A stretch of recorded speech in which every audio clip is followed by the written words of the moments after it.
Good morning, good afternoon, good evening, ladies and gentlemen, and in today's video we're going to look at graphing rational expressions.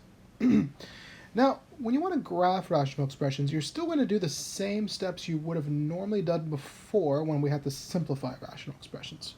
So first things first, you want to find your restrictions. Okay, so find your restrictions.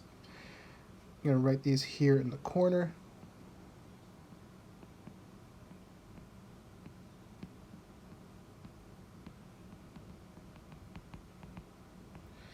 And simplify. Now these are both things we did before, which is why I'm writing them up here. I'm writing them in red. So I know that x cannot be 2 and negative 2. Why? Because when we look at restrictions, we look at the bottom. Once again, now when you simplify, I notice I have an x minus 2 on the bottom, x minus 2 on the top. So this should be 1 divided by x plus 2. So this is my full expression here. Now, obviously, you also want to find any asymptote. So here's your first new step. So your first new step, I'm going to do this in black. Find asymptotes and holes. Well, when I look at this, I already know I should have an asymptote, so we already did this before in the last video. I know I have an asymptote at negative 2, and I know I have a hole at 2. Why do I know I have a hole at 2? Because 2 is the restriction that came from this one that canceled out. So how do I find my hole? Well, just a reminder, your hole, you take the number from the restriction that canceled out, so in this case it is 2, and you substitute it into your simplified form. So 1 over 2 plus 2, which is equal to 1 over 4. Alright, I also know I have the vertical asymptote at x is equal to negative 2, and in this case my numerator is smaller than my denominator. How do I know this? Well, here I have 2 x's, so x squared, and 1x, so x to the power of 1. So the denominator is definitely bigger than the numerator. So in this case, I know my vertical asymptote is y is equal to 0. So I found my holes, I found my asymptotes. Your last step, other than graphing of course, would be to find your y and x-intercept. Find y and x-intercepts. Now, how do I do that? Well, to find your y-intercept, make a table here. You make x equal to 0 and solve the equation. So I want to make x equal to 0, so 0 plus 2, so 1/2. So my y-intercept is at 0, 1/2. Okay. Next up, we're going to find our x-intercept. Now, why is it we're making x equal to 0 to find our y-intercept? Well, because the y-intercept is quite simply the time that your graph touches the y-axis. And if you're touching the y-axis, there is no x value. And if you guys remember slope, it's rise over run. So if you're touching the y-axis, you should have 0 run. Now, to find my x-intercept, you want to make y equal to 0. Well, in this case, there is no certainty of making 0 here, because if I have 0 is equal to 1 over x plus 2, Well, you're going to multiply both sides by x plus 2. Well, x plus 2 times 0 is just going to be 0, which leaves you with 1. 0 can't be equal to 1, so there is no X-intercept. This basically means it does not touch your x, which I knew it was true because I have a horizontal asymptote at y is equal to 0. So I found my intercepts, I found my asymptotes, found my holes, I simplified, found my restrictions. So all that is left is to graph it.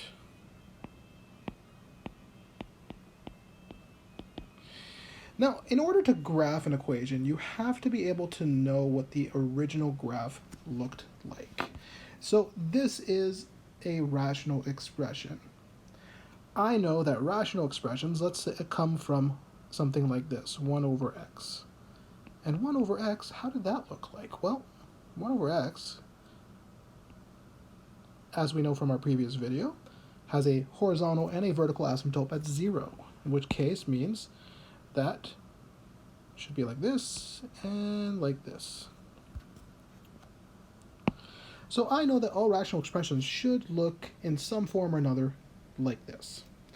So how do we do 1 over x plus 2? Well, let's do our graph here.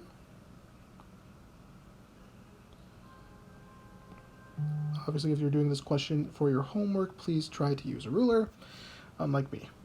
So in this case here, we want to put all of our important points. So I know that y cannot be 0.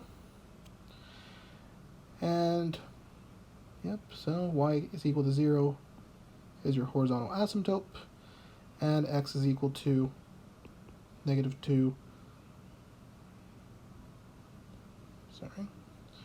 X is equal to -2. Let's put this actually under -2 here. Okay, so -2, so 1, 2. So,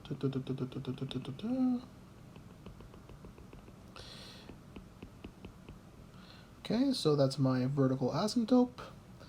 And I have a hole. I calculated the hole was supposed to be at 2 and 1 over 4.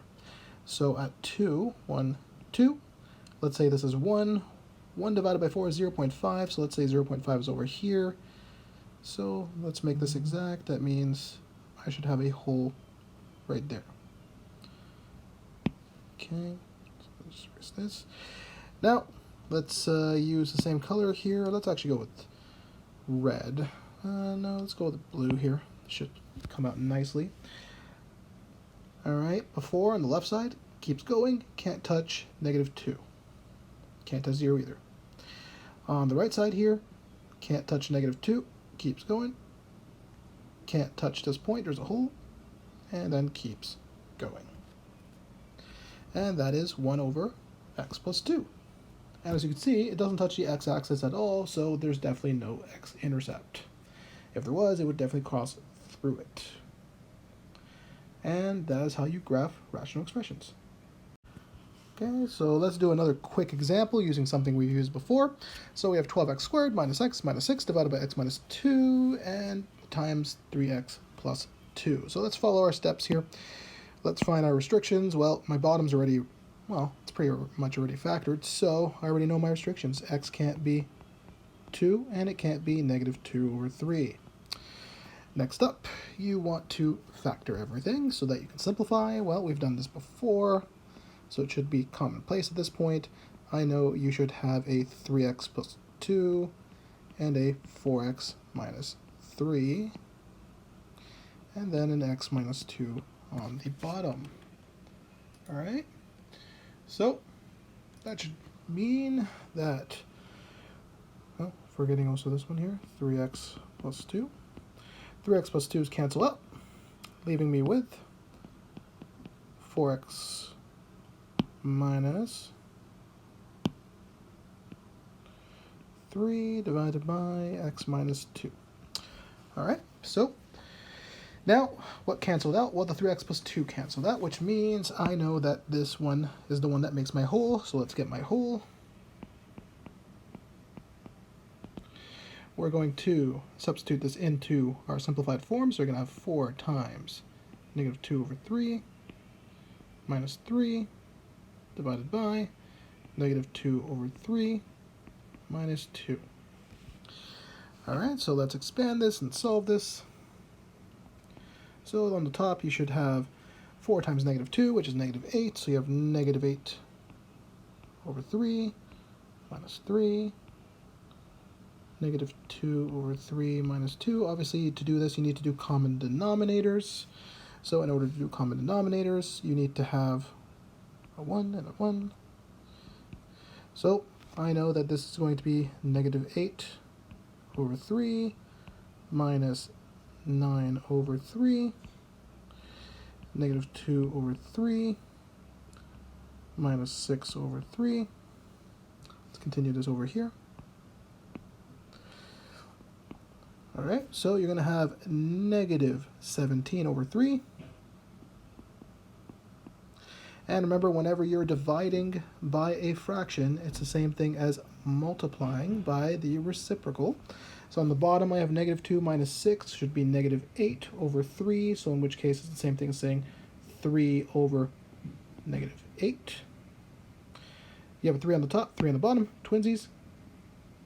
And that leaves you with negative 17 over negative 8. Well, you have a negative divided by a negative, so those negatives magically go away. So my whole is at negative 2 over 3 and 17 over 8. So I found my whole. I found my vertical asymptote. I know my horizontal asymptote in this case. Let's see. Well, in this case, I have, let's look at my original function here. I have a 12x squared here, and I have an x and an x. So x squared on the top, x squared on the bottom. Numerator is equal to denominator. So you're going to need to find out what the ratio of your coefficients are. Now, of course, to get the ratio of your coefficients, you're going to need to expand the bottom, but only really the first 2 terms, because these are the ones that are going to give you your biggest exponent. So that's going to give me 12x squared on the top, and you're going to have 3x squared on the bottom. The x squareds are twinsies. They're going to cancel out, leaving you with 12 divided by 3, which is 4, which means I have a horizontal asymptote at y is equal to 4. So I have all the things I need here. All I'm missing now is my Y-intercept and my X-intercept. So Y-intercept, X-intercept, remember, make y equal to 0. And then make x equal to 0. So let's go with the Y-intercept first. So if you make x equal to 0, you're going to have negative 3 over negative 2, which is 3 over 2. So you should have 0, 3 over 2. And for your x-intercept, if you set it at 0, well, you should get 0.75 actually.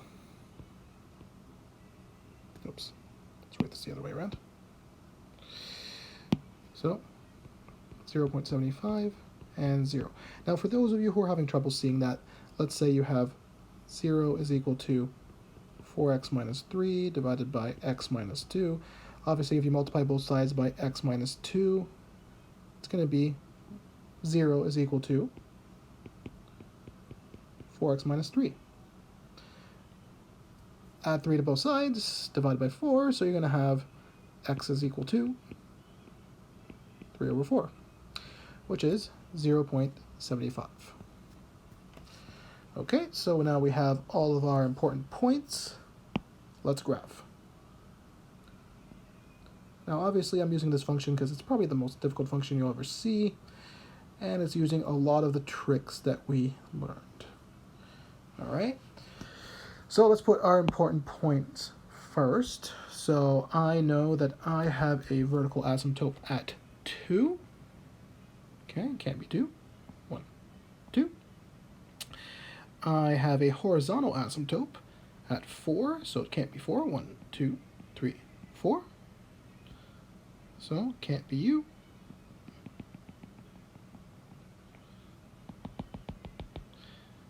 And can't be U. Alright. I also know I have a whole at negative 2/3 and 17/8. Well, negative 2/3, that's like negative 0.66. So if this is 1 or negative 1, then 0.66 is somewhere around here. And 17 divided by 8, well, 16 divided by 8 is 2, so that's 2 point something. So it's going to be around here and here. So around here, you should have a hole. All right? So with that in mind, let's get to it. Now we also have our Y-intercepts, and we have a Y-intercept at 0 and 3/2. Well, 3 divided by 2 is 1.5. So I know this is 1, this is 1.5, so I should have a Y-intercept there. And of course, you have 0.75 and 0, so 0.75, well, if this is 1, then 0.75 should be around here. So no matter what, I know it's going to cross these ones here. So let's draw you out. Here. Sorry about that. And I know it's not going to touch this, it's going to be a hole, and it can't touch either of those. And then of course, can't touch this, can't touch this. And that is my graph. Hope this has helped. Have a great day.